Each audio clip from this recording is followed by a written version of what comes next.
the Kasi Students Union a few days back through certain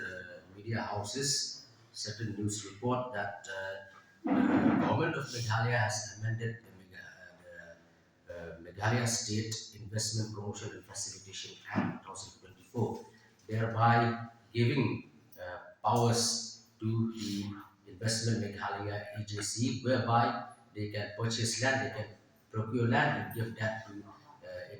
investors or companies which we don't know whether they're from outside the state or from within the state.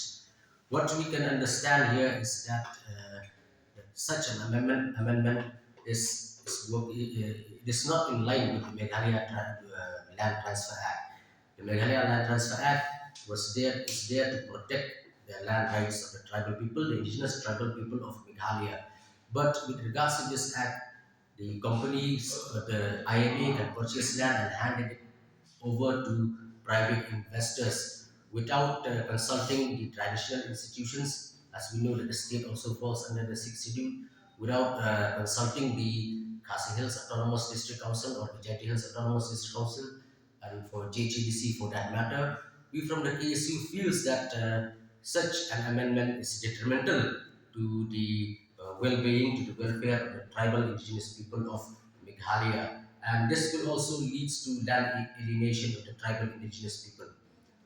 Furthermore, we can see that when they mentioned the word investors, they did not clarify, they did not make it clear whether the investors will be tribals, local indigenous people, or will it be private companies or firms from outside the state. Now, if suppose a private company comes from outside the state and start investing in our state, who will benefit from that? We do not have a policy ensuring that our unemployed youths, the local indigenous youths, will get employment in such private companies, because we do not have such employment policies like other states like Haryana, Andhra Pradesh, Maharashtra, and Jharkhand also. They have certain policies whereby private companies investing in their state will have to ensure that 75% of the jobs should be reserved for the local indigenous inhabitants of that state. So there are many loopholes within that act, and we feel that it will not benefit us. And apart from that, also the governing council